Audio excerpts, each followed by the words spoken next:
What was the thing that made you question your beliefs? How did 9/11 affect your life?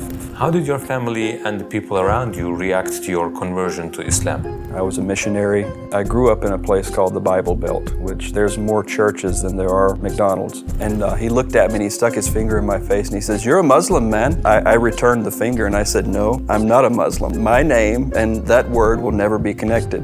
He says, "The FBI is here. What have you done? You've brought the most shame to our family. What have you done?" And the guy puts a Kalashnikov. The two people that were with me, they just hit the ground. I looked and I said, "La ilaha illallah Muhammad Rasulullah." Assalamu alaikum wa rahmatullahi wa barakatuh. I'm Haroon, the American Muslim revert. I'm 43 years old. I live in South Mississippi. I have a farm. I'm a farmer. I've been a Muslim since 1998, 99, somewhere right around there. I lived in Saudi Arabia, moved there when I was 20. I lived there for 10 years. After that, I moved back to the United States, where I live now. What was the thing that made you question your beliefs? So I was a Southern Baptist Christian. I grew up in a place called the Bible Belt, which there's more churches than there are McDonald's. I studied the Bible. I was a youth minister. I was a missionary. I served in a mission in Guatemala. Time when I exited Christianity, I was a youth minister in a Southern Baptist church. That's how it pretty much led me to here. How did you first hear about Islam? I was in high school and I learned about, they taught us all the different religions, Hinduism, Judaism, Christianity, and Islam. Of course, it was slanted. The people that were teaching it were all Southern Baptists like me, which they were not going to give the whole truth. But thank God that the test that we had, it gave the 5 pillars of Islam. It told us that Muhammad, peace be upon him, was the prophet. Of course, when it was taught to me, it was like, well, this is what they believe. And that was from when Abraham left Ishmael in the desert. Isaac was the one that was to carry the prophethood. That was the way it was explained. But they did give a good picture of Islam. There was nothing mentioned that would damage the religion. It was just saying, well, that's for them and this is for us. What was the thing that made you question your beliefs? So reading the Bible in the New Testament, studying Jesus, peace be upon him, with the Christian belief that Jesus was God and he was also the Son of God, that's what took me away, because he never said, "I'm your God, pray to me." It came later on with the Apostle Paul or Saul. And also in the book of Matthew, there is a place where he was with 3 of the, we'll say Shahada, he was with the 3 of the apostles, and he was going into a garden where he told these 3, he says, "Wait here, because if they find me, they'll kill me." That was a very human trait. That's something that if a God was saying something like that, it would be like, "I don't care what you do, I'm going to go here, I'm not worried." So at least that was the thing that I knew was true. And then I prayed to God alone. And that was the, I say, evolution of how I became Muslim. Can you tell us about your journey from Christianity to Islam? I'll tell you the story how it happened. I had to have been 19, probably right around 20. I was driving to church. I was going to teach my youth ministry, which they were from 15 to 18. That was the age group that I was teaching. I was at war with myself. Like, I needed God. I needed him in my life. I needed the right path to God. I was sitting there. I had my Wrigley's spearmint chewing gum in my mouth. I was chewing and I'm driving my Ford F-150 down a highway in Mississippi, going to church. I said, "Okay, God, please show me the way. Show me this path that you want me to be in. Show me the truth. I need it now. Please, God, please give it to me." And it just in my mind, I said, "You know what? So I'm going to take this gum and I'm not going to look and I'm going to throw it." And I said, if it goes out that window, then I'm no longer going to believe in Jesus as God and I'm just going to pray to God. So I threw that piece of chewing gum and then I turned my head and I looked down. I pulled over on the side of the highway. I got out. I walked around the truck. I opened the door. I searched high. I searched low. The gum was gone. Got back in the truck and I passed right by the church. So after this event had taken place, I met someone that I knew when I was in college studying. He's from Saudi Arabia. His name's Ali Al-Ghamdi. He's from the very southern tip of Saudi Arabia, a place called Bisha. We had met up. He asked me, he says, "What's your religion?" And I told him, I said, "I'm without religion." He says, "What do you mean? What's this? There's no such thing as without religion. What do you believe?" I said, "Well, I pray to God." And he says, "Okay." He said, "So are you a Christian?" I said, "No, I'm not a Christian." He said, "Well, what do you think Jesus, peace be upon him, is?" I said, "He's a prophet. He's a man just like me and you." He says, "So he's not the Son of God?" And I said, no, he's a man, he's a prophet. He delivered a word and he delivered a message, and I believe what he said was true. And he said, okay. He says, well, what do you think about the Prophet Muhammad, peace be upon him? And I said, well, he says, do you think he's a prophet? I said, yeah, I do. I said, I think he's a prophet. He had a word also, but I don't believe that was for me. I believe that it was for a different group of people. And he looked at me and he stuck his finger in my face and he says, you're a Muslim, man. And then I returned the finger and I said, no. I said, I'm not a Muslim, and my name and that word will never be connected. So that day, there was something inside me. It was like a dot. There was some type of dot that had been put in my heart. So back in the day, I had my old Packard Bell. It was not many people know what a Packard Bell is today. They don't exist. And so I would go on there and I would ask Jeeves, which Jeeves was the Google of today back then. So I would go and ask Jeeves, just type in Islamic topics. One day I'd come home from work and I was, just following my normal routine. Come home from work, take off my shoes and everything, get comfortable, and sat down at my computer. What is Islam? Give the 5 pillars of Islam. When I read them, for some reason, I read La ilaha illallah Muhammad Rasulullah, and I said, I believe that. And then I read, make Hajj, to fast, to pay zakat, to pray. Every pillar that I read, it was like something had opened. I can't explain it. It was like if my heart was being painted or a light was opening inside me. Then once I had finished reading all the 5 pillars, I knew that I couldn't go any other direction. That was the only direction that I could go. And there was a link. It said how to be Muslim. So I clicked that link and there was a small PDF that opened up. I'm holding this piece of paper and then I went to the bathroom. I took my Shahada in a bathroom. By myself, I went in the bathroom. La ilaha illallah Muhammad Rasulullah. I washed myself in the bathroom, and then from that point, I started praying. And your family, how was their reaction? So one day I was praying, and I forgot to lock the door. The door opens, and Ali, he comes in. He says, "Oh, hey," what are you doing? And I'm standing in prayer. He walks away, and then I finished prayer, and I kind of tiptoed in the living room there, and he's sitting on the couch. He says, "Are you making fun of me?" He says, "You're making fun of my religion?" And I sat down beside him and I sat there and I said, "Ali," I said, "I have something I need to tell you." And I said, I'm Muslim. I took my Shahada. And subhanAllah, this guy, it's like he took his Shahada that day.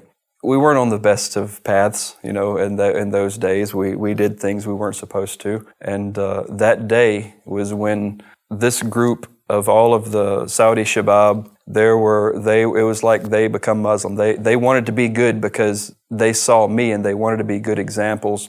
At that time, Ali, he says, "Well, we have to go to the mosque. Have you been to the mosque?" I said, "No, I don't know. I don't know anything about the mosque." He says, "So we have to go to the mosque." So that Friday, that Jummah, was a homecoming. I was hugged and kissed and picked up and, shown off and taken to this one and taken to that one, invited for dinners for days. I probably didn't spend money after that for 2 months because they all wanted me to eat in their home. And it was the most beautiful thing was when I first went to that mosque there in Pensacola. It was a wonderful time.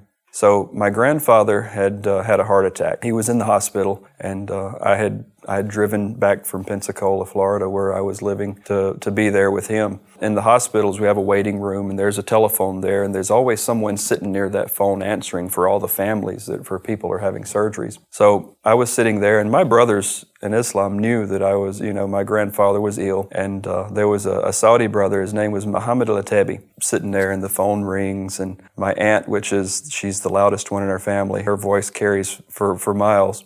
Phone rings, she grabs the phone. I didn't know the conversation. I'm just assuming what he told her was, "Is Haroon there?" And then my aunt, Haroon, is there a Haroon here? Haroon family? And I just I sink down in my chair. And then Muhammad, he tells, "Oh, wait, Carly, is Carly there?" And then my aunt's curious now. She's wondering. So I hear, "Huh? Carly? Islam? So Islam? Huh." She does that and she passes the phone to me and I'm, "Yes, hello. Alaikum salam. Yeah, okay, I gotta go. Bye." So at that point, my whole family found out all at once. They all knew. And the response was, "Huh." It was very simple. What was the major change for you after becoming a Muslim? So the Saleh al-Ghamdi, He told me, he says, okay, he says, you're Muslim now. He says, I have a company. You're going to do good in Saudi Arabia. Come to Saudi and let's work. I moved there to Saudi Arabia. Immediately when I got there, Salah had taken me to a place it's called Jubail, Saudi Arabia. It's Marcus de Jaliat Dawah Center. They educated me, and I learned from some of the best people there. I just sat back and watched and just telling my story. We would be in front of a group of 2,000 people just talking. We'd be telling them how we embraced Islam. They just loved to sit and to listen to what we had to say. That was how I got to Saudi. Can you tell us about an unforgettable event that happened in the Dawah Center? It was a prayer time, and I was coming there to the Dawah Center. So you have, in front of the masjid, there's a bathroom, and then right after there's a big open area, and then you can go inside the masjid, and then you have upstairs the Dawah Center and all. So I came walking up, and there were 3 people standing there, 3 from India. I could tell they were Hindu from the gold rings that they were wearing, the gold necklaces. So I walked up, and I said, do you need some help? They pointed, they said, this place is for Muslims only. And I told him, no. I said, it's for anyone. Anyone can come inside. It's a Dawah center. That's basically propagating the religion of Islam. And he says, no, it says Muslims only. And then I looked, and up on where the bathroom, it says Muslims only. And I said, that's for the bathroom, and I don't even know why that's there. That shouldn't be there. I said, you can come inside and see the place. He says, no, this is for Muslims only. We're not going in. So there was a bucket of water that was connected to the air conditioner catching the condensation to water the flowers. So I took that bucket of water and I dumped it in the flowers. I turned it upside down and I stood on top of it, and I pulled that sign, Muslims only, off of it, and then I set the sign in that bucket and set it back where it was. And they thought like we're going to jail. We're all going to jail. We're done. And I was like, no, wait, don't run. Come back. Come, please. There was one Saudi guy there. He's like, what did you do? What happened? I said, just stay away. Just wait. I'll talk to you later. I brought these 3 guys in the mosque, and they were terrified. You could just see the whites of their eyes. They were so scared to be inside there. And I said, okay, look, I said, we're fixing to pray. I said, y'all sit back here, watch what we do. Then I'm going to be back. I'll talk to you. After prayer, got all my guys, all my Indians, Pakistanis and Filipinos. We all sat there in our circle. They were bringing books for them and everything in their language. We got to talking to them and telling them, the basis of our religion.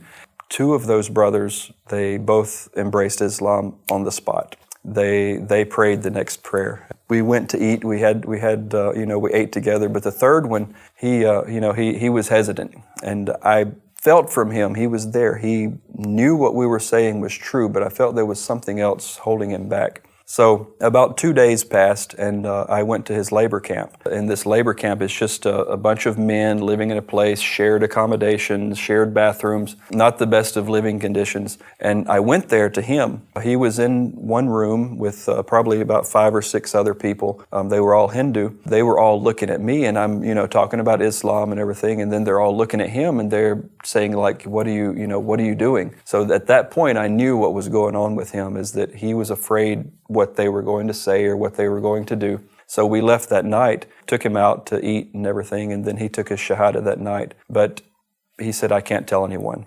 And the brothers around me at that time, they said, it's okay, no problem.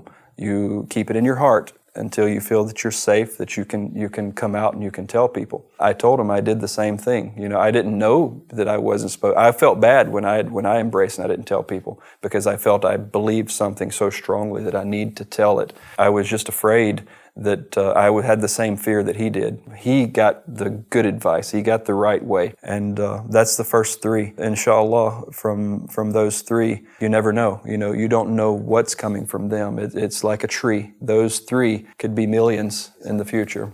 How did 9/11 affect your life, and what kind of difficulties have you experienced as an American Muslim at that time? That was a very difficult time. I was out working. I was doing my job, and I had no idea that what was happening. I received a call on my cell phone. It was one of my brothers. His name's Rashid Al-Khatib. He called me. He said, "Are you okay?" And I told him, I said, I don't know why. And at that point, I started getting afraid. He told me, he says, "You don't know what happened." I told him, "No." I said, I don't know what happened. I said, "Please tell me quickly." He said, "Your country's been attacked. Is your family okay?"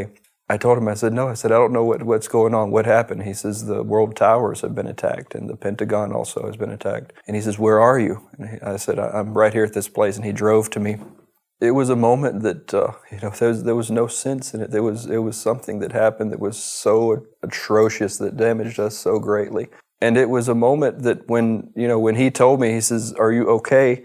And is your family okay?" It was terrifying. And then I started to think, like, all of the people, the children that were inside. There was a daycare center inside there for the people that worked there.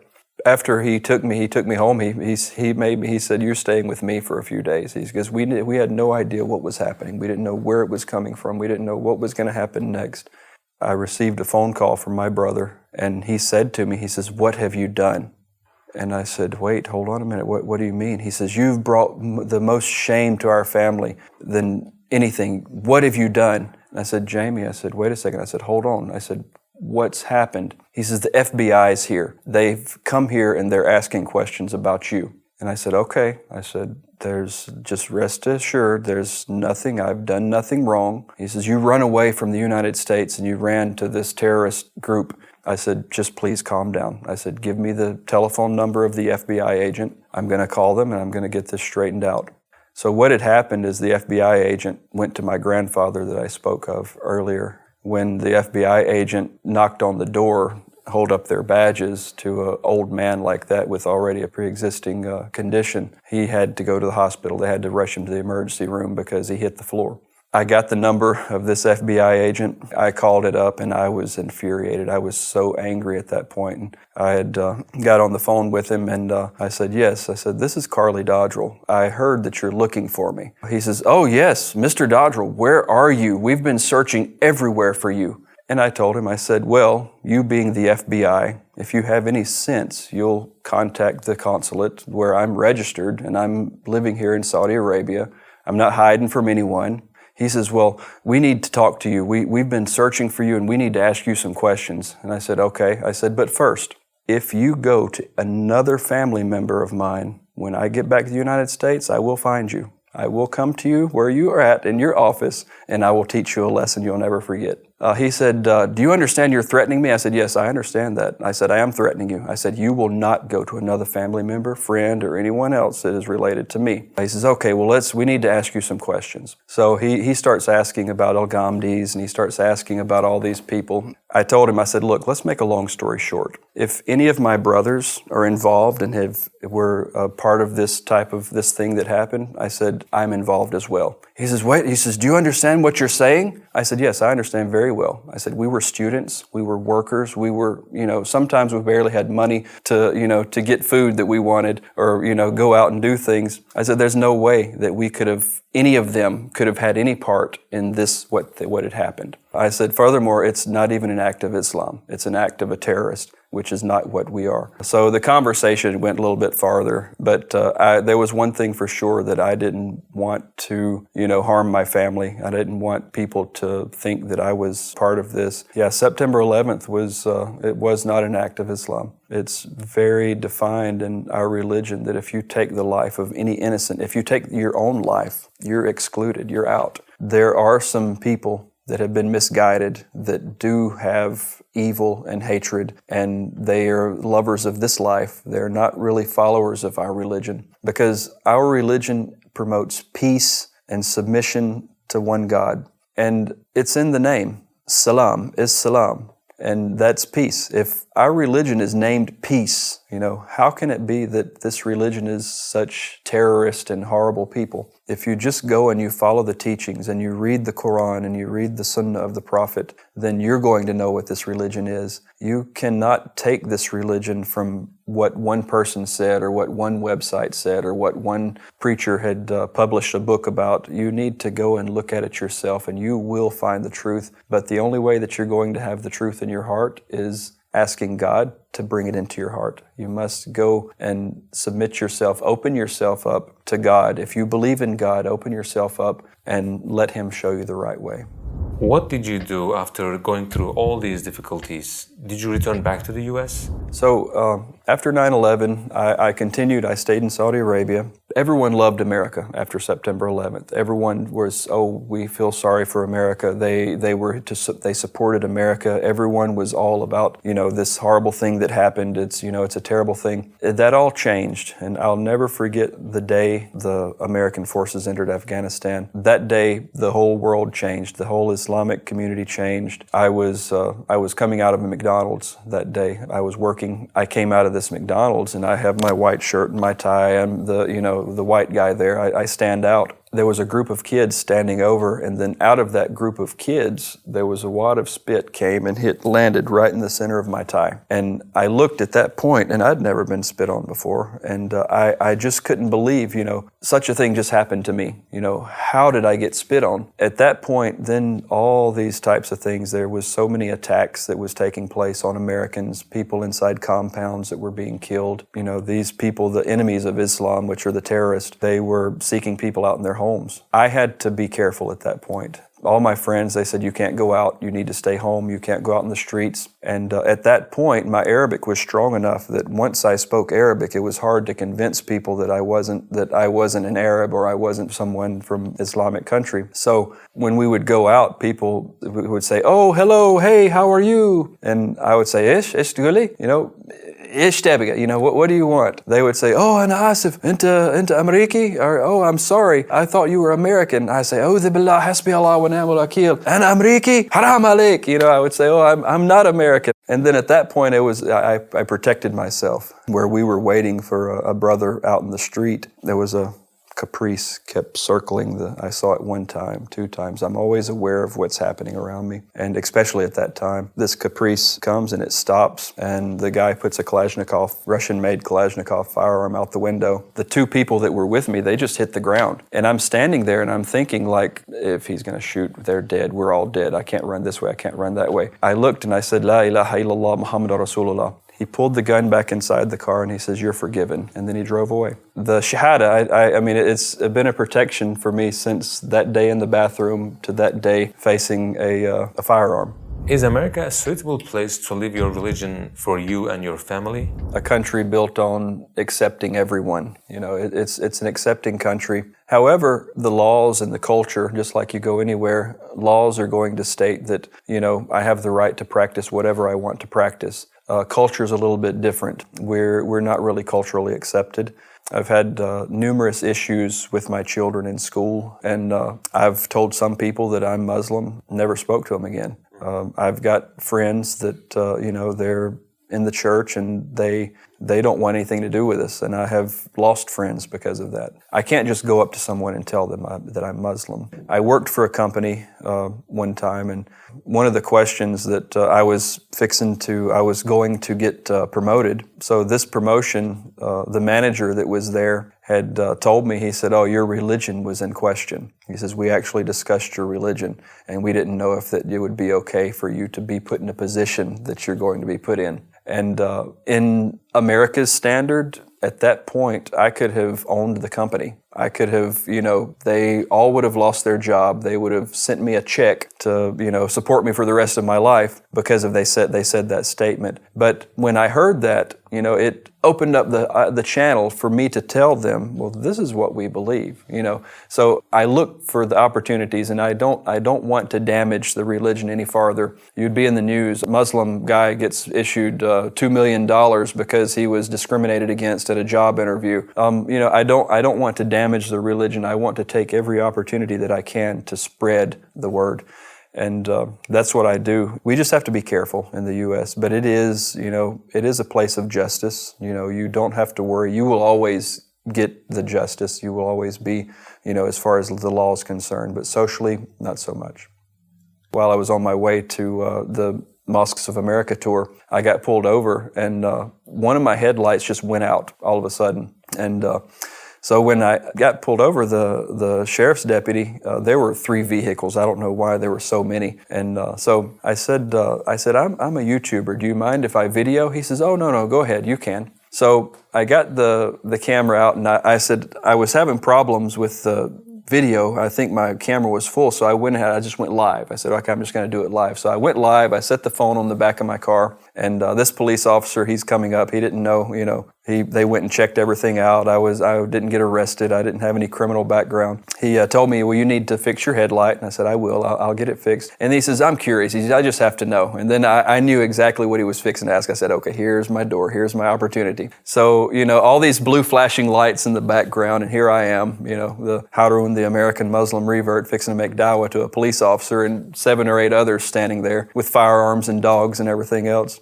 So he asked, he says, I have to ask, he says, what's your YouTube channel about? And then I told him, I told him exactly, I was able to deliver a message to him. So you gave dawah? Right. I think it was in 40 seconds or less, I believe. It was a very quick, I said, do you know about Islam? Do you know what we believe? And, he's like, no. And I said, well, do you mind if I tell you? And then, I had the chance. I just witnessed to him real quick and shook his hand, which police officers don't shake the hands of anyone because that puts them in a vulnerable spot. When I stuck my hand out, which is very uncommon, I assumed that he would just stand there and he wouldn't shake my hand. But in that video, he actually accepted my salam. He accepted my hello. Now, all of them, I said, hey guys, I told them my YouTube channel. So now from that one video, now all of those police officers, I'm sure they went and they watched it. When they watched it, the way the algorithms and YouTube work, so many other people around them that are friends with them and know them, they were suggested those videos. If someone is curious about Islam, how should that person search about this religion? So if you're interested in Islam, the first thing would be, you're going to look online, but for every one good website we have that's true, we have 1,000 that are built to mislead. And even among our own beliefs and our own religion, we have certain people that believe something completely separate from what our Quran and our Prophet teaches us. So I would say that going to the internet and then also finding someone that can help you, that you can ask questions that you trust. And, there are mosques everywhere. If you just go Google mosque near me, you're going to find one. You can, find a mosque and find a good brother to help you out. What is the quality of Prophet Muhammad ﷺ that impressed you the most? It would have to be his humanity. The humanity of the Prophet Muhammad, peace be upon him, is the example, and it is the example that we all aspire to be. He was so humble and kind to everyone. I've never seen harsh words that he's given, even when he was getting on to someone, if he was telling them something that they did wrong, it was still in a way that they wanted to hear it. They wanted to hear it. It was never, like we get on to our children. It was delivered in a way that people wanted to receive. And that's the way that I like to make dawah. When I make my dawah and I tell people about Islam, is I try to think about how would the Prophet Muhammad, peace be upon him, approach this person. This is our belief. It's a belief of submission and peace to one God. It's to strive and to be more like him is what we're all wanting to be. What would you like to say as your final comments?